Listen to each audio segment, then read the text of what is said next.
If you had enough of playing Tetris with your city builder and are looking for smart traffic simulation, well, I mean, they're not super smart, but at least you have the tools to deal with traffic. Then get your coffee or popcorn, sit back and enjoy, for this is the City Skylines Review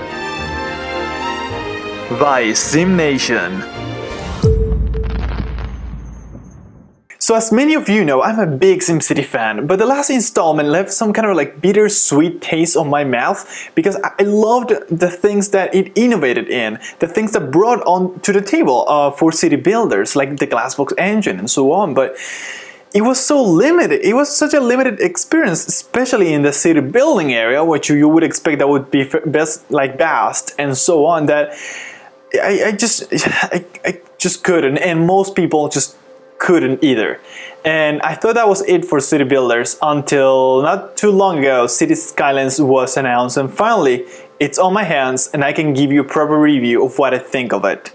So in spite the game being insanely awesome, it has some flaws, okay? Every game has some, and this game has many. I will talk about them at the end of the video though. For now, let's focus on what's so cool about it. And we're following this guy around the city. This guy is actually going somewhere, okay? This person lives somewhere, and now it parked. Guys, it parked and now it's going inside the building. Ain't that freaking amazing? Let me answer that for you. Yes, it is, guys. So let me get started with RCI, which is of course residential, commercial, and industrial. Residences are pretty straightforward. People live in them. Buildings that don't have any issues from like fire or police, or I mean crime and health and so on, will just be happier. And of course they can level up or rank up, if you may, that's the actual term in City Skylines, if the land value is good and there are no kind of service issues whatsoever. Now it is on the commercial buildings where I think it gets really interesting. Commercial buildings do allow some citizens to work at those places, so they do provide some jobs, but not that much. What they really do, however, is sell goods to the citizens. Now, citizens need to buy different kind of goods, not just goods. The commerces need these goods to sell them. If they don't have them, they can't sell them. They can't just make it appear out of thin air, which it was happening on previous SimCity and latest SimCity, so I will be comparing to it a lot.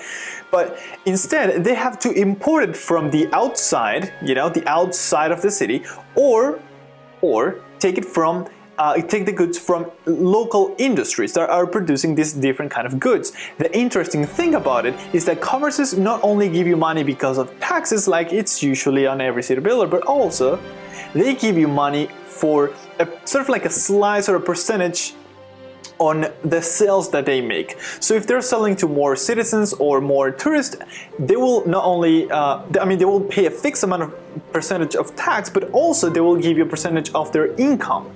And if the goods are coming from within the city, they're gonna make a bigger profit margin, therefore giving you more money because they did not have to import them from different cities, which is naturally more expensive because, you know, the traffic, you know, bringing it from other city to here. So, and I think that is really cool, the fact that they can generate more profit because of your decisions, and then you get rewarded for it. And lastly, but not least, you have industries. Now, there are different kind of industries. I would put them into three categories, even if there are two kind of zones to it. You have the industry zone, which you can lay down, it will pop those dirty industries we're aware of, sort of like dirty manufacturing kind of industry, and they will pollute around them. And then you have specialized kind of industries.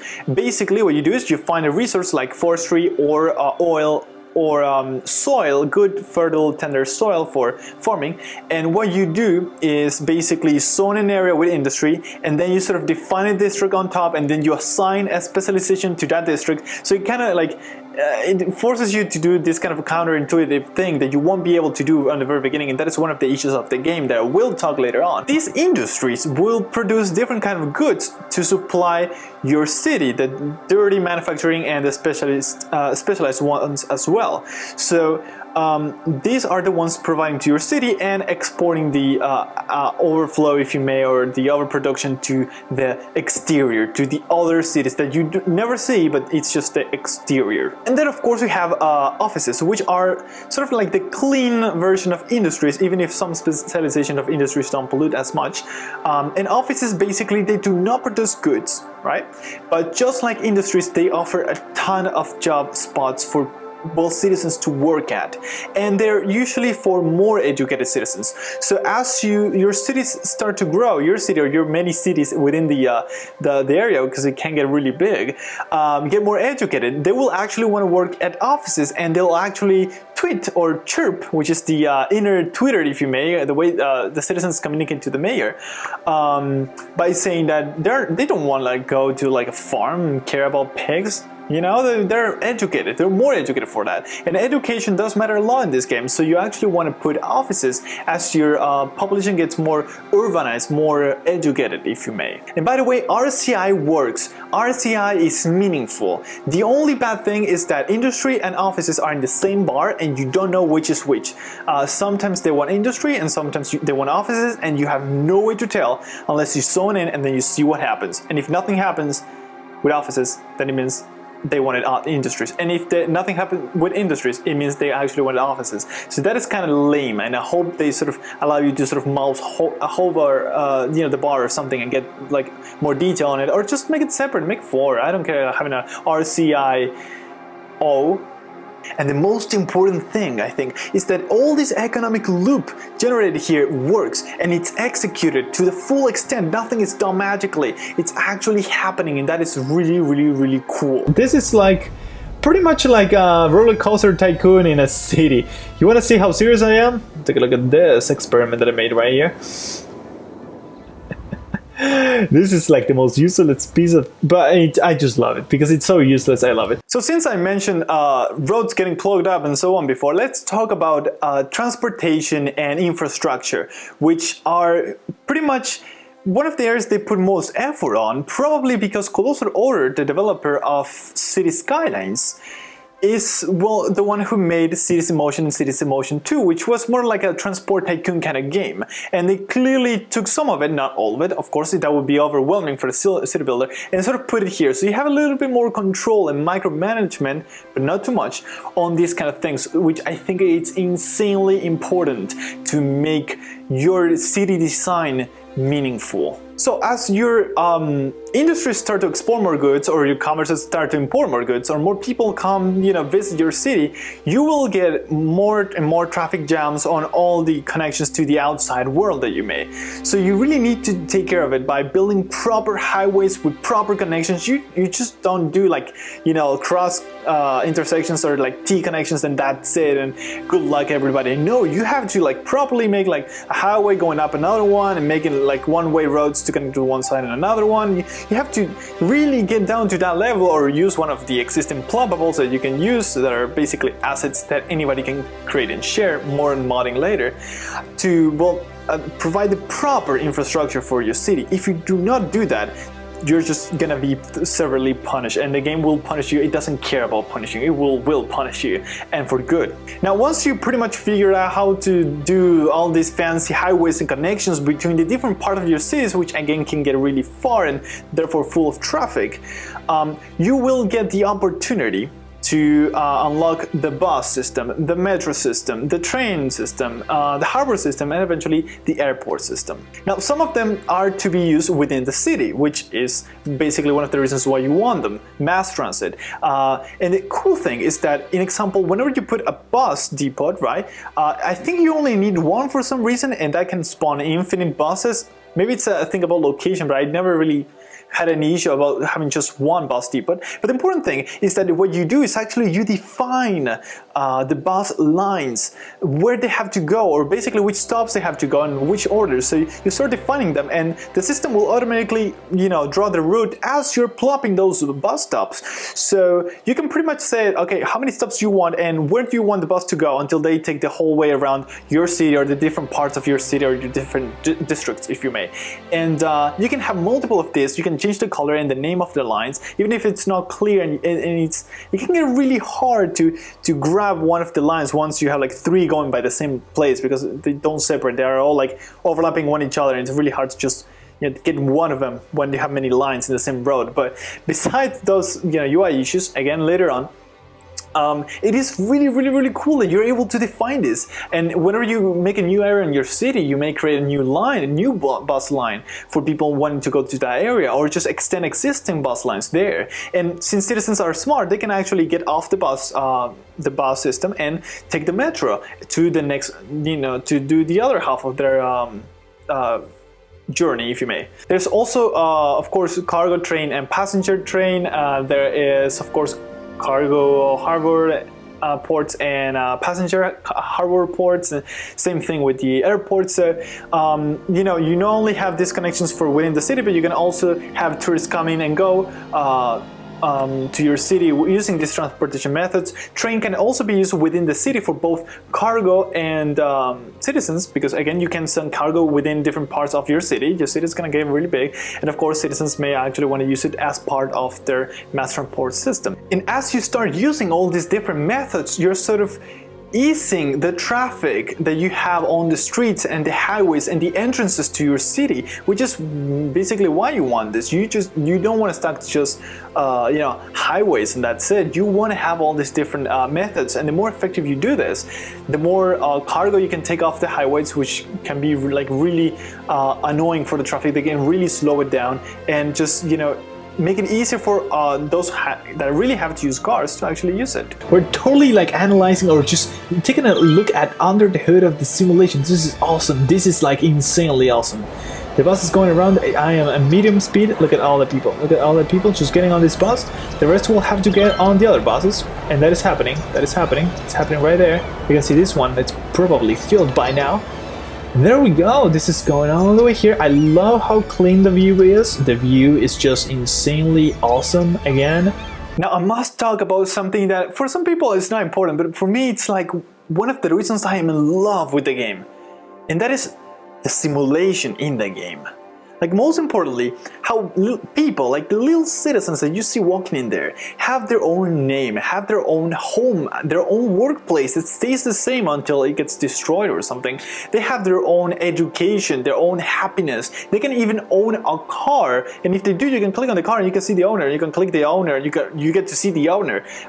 They're actually bound together, like they exist, and they're persistent. They will stay in memory, and most importantly, they have age. They will go from children to teens to young adults to elders, and then will eventually die out of natural causes. And see, because the simulation is so precise, even with the little people, young adults and adults are the only ones who actually work. So there's even an ordinance to sort of push young adults to actually go to university instead of working, so you incentivate that they get like full education instead of going right on to just working, if that is something you want to do in your city or a district, and I will talk more about that later. But you can see why it's important that they have different ages, right? Only 2 of the 5 stages actually work, and the other ones are sort of like sucking in money, if you may. So this is important for the economic loop, and it's important for the many other things in the game. And the interesting thing that I love is just following one of these guys. I love to just stalk people and just follow them on the car and then the bus and whatever. Like, I just love to do that, and I hope they add the feature to sort of star them so you can follow them throughout their entire lives. That'll be amazing. And you can pretty much like just follow them around, see everything that they do and what they have to do, and go to work and then go back home and so on, and take the dog out, whatever they do. They do take the dog out, by the way.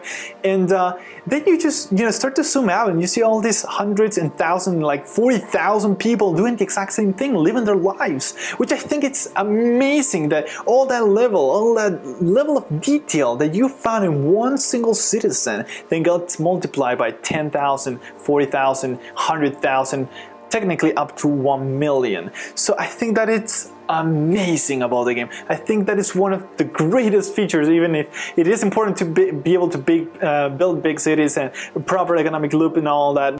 Even water is simulated in the game. They have a fluid system. You can especially on the map editor, you can play with water. It's really cool.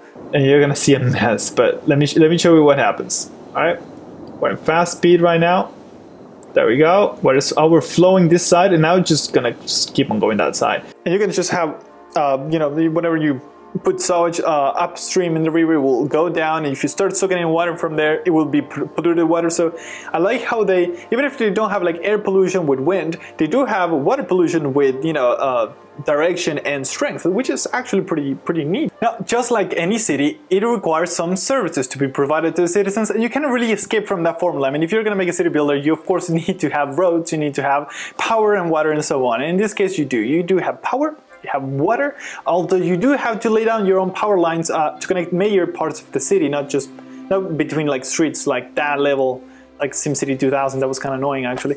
But you even have to draw your own pipes for the water, and that can get sort of like a chore, but it's okay. It's not that bad either, so I don't mind doing it. By the way, police and fire and health are not really that in depth like in SimCity 2013. They're more like statistical. They're a little bit more like, if this area is covered, it's fine. I will send out you know, my police car to sort of once in a while go to a building and raise the quality of, you know, police presence in that area, and that's it. There's no really crimes going on. There's no robberies. There are no robbers. No citizen is a robber in the game, so it's not down to that level. Fire doesn't spread, and on health, well, pollutive areas can, I don't know if they can just kill people and that's it, or just get them sick, but you don't have like that sickness that can spread, like gotten from a polluted area and then taken back to the city and then spreading there. It's not like down to that level like on SimCity 2013. It's a little bit more simple. It has been simplified. They put way more emphasis on the transportation part and way less on what's, you know, all these three.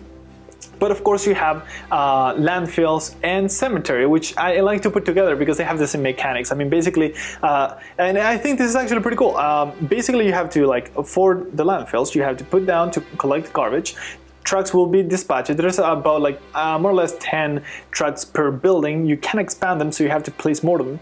And they have their own capacity, so they will collect them. And once they're full, they will close. And you have to put down another landfill, or you can put down an incinerator. And if you want, you can just select the landfill that is full and ask it to empty it, and it will start sending trucks out to other landfills, or if there is an available incinerator, to the incinerator instead to make room. And actually you want to do this. You want to have some landfills, mostly landfills, and then some incinerators, because they are way more expensive, like I don't know, like 10-15 times more expensive. It's kind of ridiculous. They also have their own collection trucks, but they're way more expensive. So you actually want to, you know, take the big hit with the landfills, and once in a while one gets filled up, you put empty out, and it will be sent to the nearby incinerator. That's like the best strategy. And it works the same with the cemetery. Dead bodies, you have to collect them once they die out of sickness or natural reasons, and once the hearse picks up the body, it takes it back to the cemetery. Whenever the cemetery is full, you can, you know, dump them in the crematory, and that's it. I'm not saying that people and garbage are the same, but I'm saying that the mechanics in the game are the same for landfill and cemetery. That's what I'm saying. Come on, guys. You of course have parks which will raise the land value, and that is pretty much what they do. They work very similarly in this sense to land value in SimCity 2013.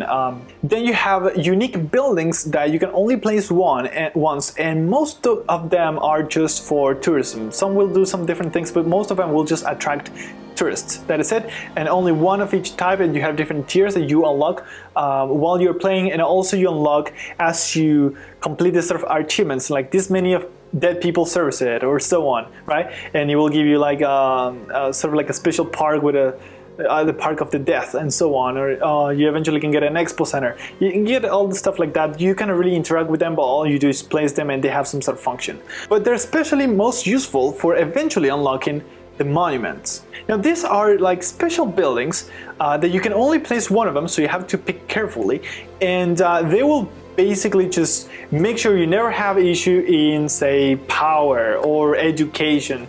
They're like these specialist buildings that will basically take care of education for your city or take care of power for your city, and really you can only place one of them, so it's sort of like a reward, like, okay, you've gone this far, now you can stop worrying about one thing that was really annoying you in the city, right? Sort of like ultimate solution to something that you could still never really fully, fix in your city. Now, I have been saying before, the space you have to work on is huge, and that is true. You start in this 2 by 2 kilometer plot, and you can expand to 9 of these total out of the 25 available in the map. So you have to sort of pick what you want to really expand to, and not only expands your city to make this extreme long journey of building everything, which will take you forever, and that is amazing. It feels like you're really, you're really investing in making this big city, or a lot of mini cities that are connected to each other, which is kind of like the style of play that I like. You also have to pick because each will unlock, or have a different kind of connection to the exterior. Like some will have outside sea connection, others will have outside rails connection, others will have all roads, although you start with that, so you don't really care about that. Others will have water, so you can at least dump your sewage, or take water off it. So you sort of have to make like a very smart decision actually on where you want to expand to, because you can't take 25 of them. So you really have to pick what you want, and I think that is actually quite cool because it added some strategy to the simple fact that you're expanding your city. Now, to aid the fact that the cities can get so big, you can actually define districts. And that is something that I mentioned before. It is not only to set the specialization for industry, but also to define, a neighborhood or whatever you want to define, and just put a name, which is very cool, and people love that, and I love that too. It gives that sense of personalization, like it's your city. You have power in it, you decide things, and that is my section, and it has that name. And you can define policies that are citywide, right? And then others that get overwritten because you define them within a district, right? So you can define that there is a smoke ban in the entire city, but a district, or vice versa. You can do all kind of things with the policies. You can raise taxes or lower them, and this is really important because you can really help out an area of the city that is not really functioning well, that is not really doing that well, and is struggling to grow. You can actually lower the taxes. You can make mass transportation free, so you can just get like that jump start, so you can actually get moving, and then you can sort of like take away those stuff or not, whatever you want to do, but it will take some impact on your economy, of course, or will have some kind of negative impact, like in example, the pet ban will reduce the amount of garbage produced in residences, but it will also lower a little bit the happiness of the people. But whatever you pick, the important thing is that you're able to decide all these kind of things, and you can incentivize like big brand businesses to take over an area, or just force that it's only like tiny mom and pops commerces that are allowed in that area. And you can define all these kind of things to fine tune really down to the needs of different areas in the city, because it can get so big because of all these 9 plots that you do need this level of precision to define all these kind of things and sort of decide separately how different areas work. And I think that is huge. I love this. Now, one of the things that they love to promote about the game, and they clearly put a lot of time into it, even if it still lacks polishing, more of that later, it is the fact that it has a vast support for modding. It is not like on, well, again, SimCity games, where sure you can mod, but you need people to make custom tools to crack open all the like different files and hex codes that you need to know, and the different allocation. Like, it's really like a hacker job to mod those games. While on City Skylines, they're opening up the code so different areas more and more can be modified by the community. I mean, they're barely starting doing that, but they're doing it like every week. They're adding new parts you can mod, basically. They have an in-game map editor for you to create these maps, in-game asset importer to import buildings, to import people, to import vehicles, to import, you can even import height maps, and then adapt it to City Skylines. You have to make terrain a little bit more smoother, and you need to provide the right access, like highways and so on. But you get the idea. You can pretty much like change the entire game experience. You don't need to be a hacker to do many things like creating parks and so on. And like for others, you just need to have some technical knowledge, and that is it. The game is officially open and they're giving you all these tools, so please go ahead and mod the game and do whatever you want to do with it, make your own experience.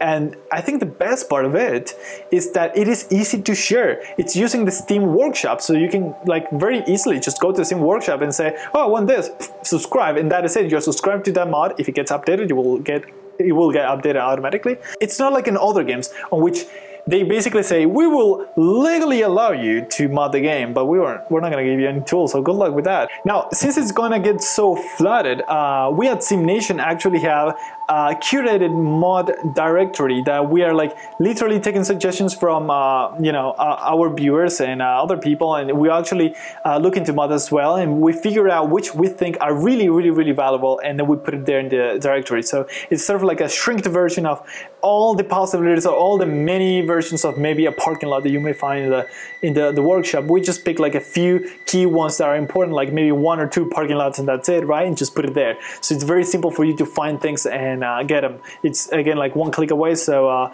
make sure you do check it out at simnation.tv. Enough with the plugin. Now, I did say before that the game does have some issues, and I mean it. Most of them are user interface, user experience. They are user feedback. You know, most of them are like that. In example, the zoning tool is terrible.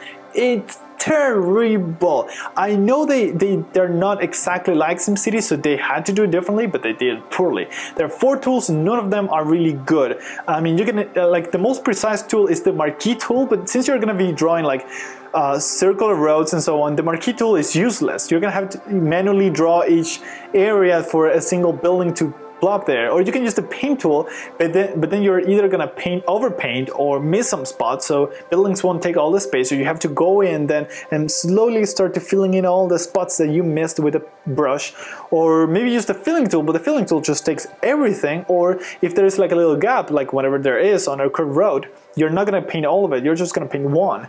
I really wish they would just take the SimCity 2013 formula, which was perfect for the 3D environment with curved roads. I mean, basically on that SimCity, you would go ahead and click, and then to the point you want it, and then you release, and that's it. And all of that got zoned. It doesn't matter if it's curved or not, it doesn't matter. Just all that extent, period.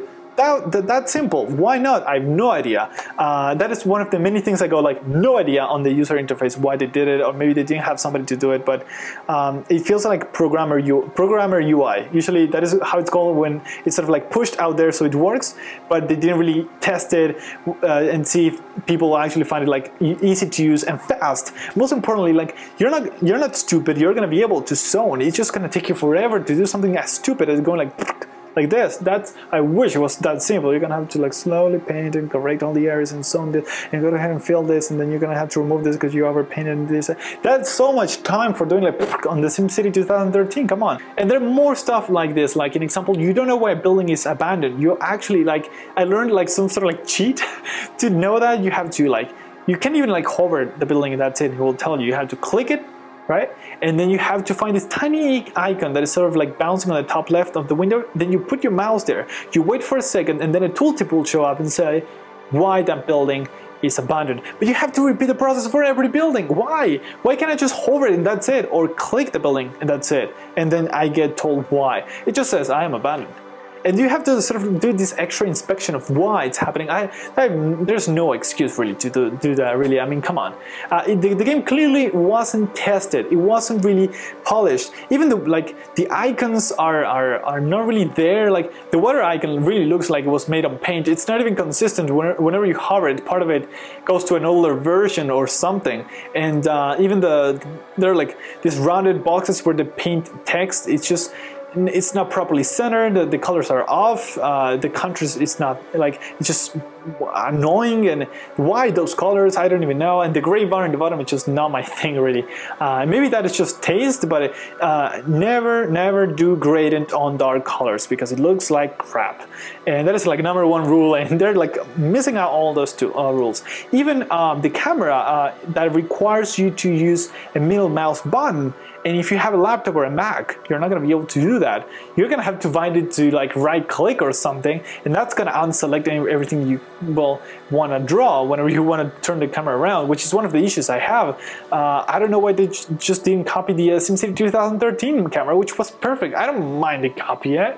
If somebody already invented the wheel, use it. Damn it, don't make a square wheel, just use the rounded wall. It works fine. But no, and they do all this kind of things. It just makes the game like take you longer to do stuff that shouldn't, or it doesn't give you proper feedback on why you can't put this road here, occupied space. That is nothing. I don't know what that is. Sometimes it's a building, sometimes it's because the angle is off, maybe because the height is incorrect, maybe because whatever reason, maybe because it's too close and it can't do that, or the slope is not correct. Occupied space. Why occupied space? Yeah, but I mean, why occupied space? Damn it! And feedback and user interface and experience is just one of the things that they really completely missed. Budget panel is hard to read, even the amount of money coming in every week is hard to read, and even they don't properly use their units. I mean, week would seem to be the time unit because all budgets, all estimates, it's all in weeks. However, the time indicator is in days, so you have to count every time that bar in the bottom left gets filled up 7 times, so you can actually say, okay, now a week has gone by, and all of that I saw the estimated for are now kicking in. No. All those numbers are divided by 7, then apply it every day. It's like, why are you doing this? Can't you just wait a week and then apply the changes in money and so on? Like, why? Like all this stuff that don't really make sense, because I think again they did not test the game hard enough, except for within the employees in closer order, maybe some Paradox people, and that's it. They need to have like a private beta with more people, but even if the game has all these issues, and also like many assets repeat themselves, like billboards and buildings and cars, like cars a lot. There are like 3 cars in the game, and like so on, like all these assets repeating, and you feel like it's all over the same thing over and over and over. There's stuff that really you can ignore, because what is broken, it's not broken. Well, the game is not broken, that's what I'm going with. The game is not broken, the game is fine, the game works properly, the simulation is there, it's an insanely awesome game. It just isn't properly executed in these areas. Maybe because of budget, and it's probably because of that.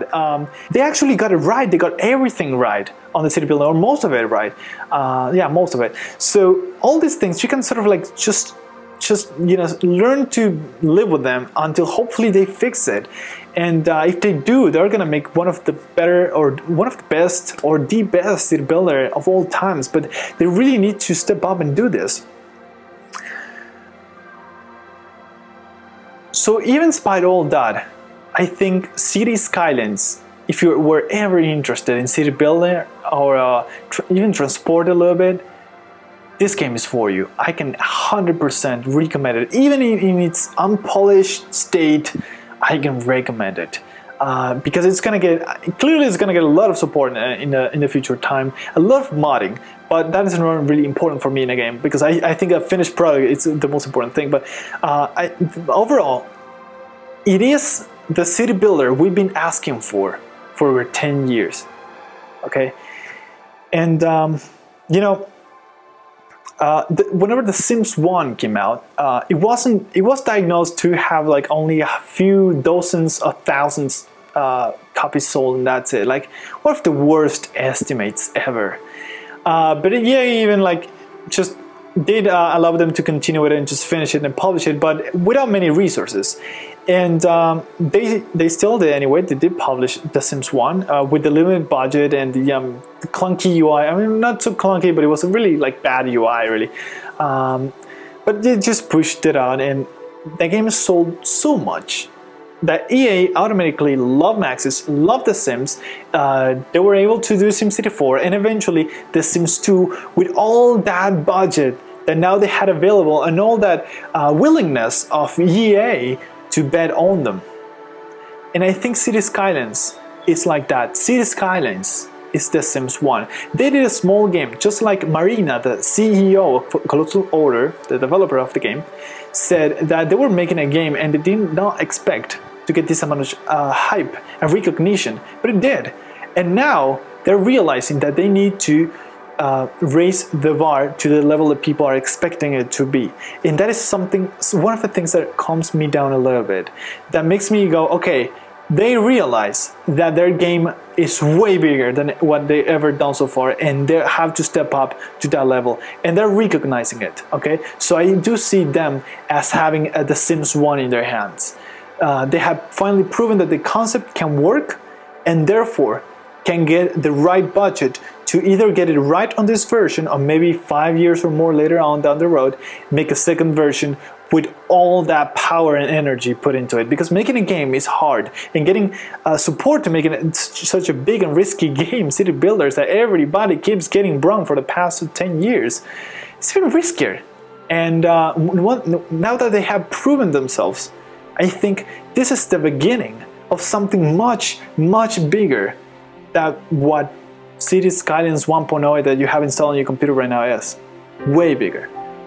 So definitely my recommendation is that you do get Cities Skylines. This is just starting. The city building genre is changing. It's morphing. It's sad for me that Maxis had to leave. It's my favorite company of all times. But maybe we needed a smaller company to be able to take risks, to do something like this, a little bit more niche, that people don't care because it's so good, so well done, that they will push it in spite of all of the flaws and whatever it can have in the limited budget that they had to make it. So that has been all for now. And if you're looking for guides, how-tos or mods, you can find them at SimNation.tv. And of course, if you want to talk with us, hang with us, we have the streams or our forums, discuss.simnation.tv. My name is Pablo, and this was our review for Cities Skylines by SimNation. Thank you for watching, and we'll see you next time.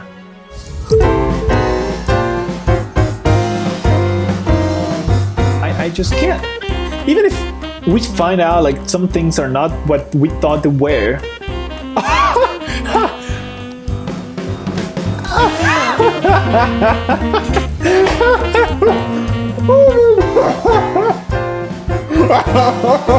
Oh my god! Oh my god! Oh yeah. Hello, Poop. Bye, Poop. This is actually pretty nice. Now, if you're handicapped, please park here. The handicap place is the handicap place. It's like on purpose. Oh yeah, who's Need for Speed now? Well, okay. Well, that is totally Need for Speed. Sorry, I meant to say Fast and Furious, but you get the idea.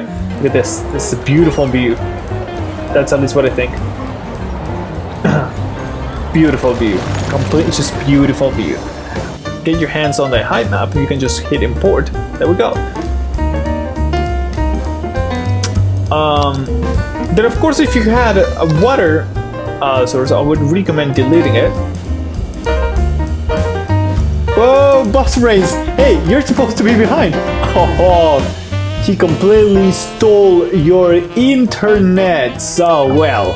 This bus driver is an ass. He has no code. He has no bus code. He went in front of this guy who was ahead. You have no bus code. You hear me? That is cool. Go nuts, donuts. Only $2.49 squirrels. I love that price. Customer services. I like that. That kind of Maxis-ish. Top banking. Customer services. Okay, they kind of ran out of names. Solutions Incorporated. I like the creativity on it. Top banking. All right. Solutions Incorporated. Happy Face Travel. Okay, I like this one.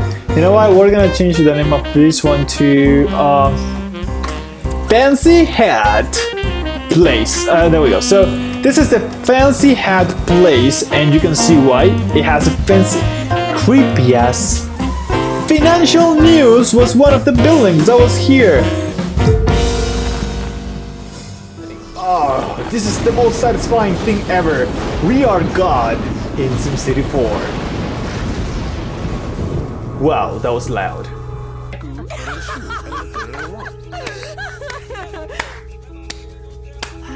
Oh, you're gonna eat that, huh? You're gonna eat it. I see. What? Nothing. Okay. And now she is tossing that salad with her... Stop sticking your finger in your ear!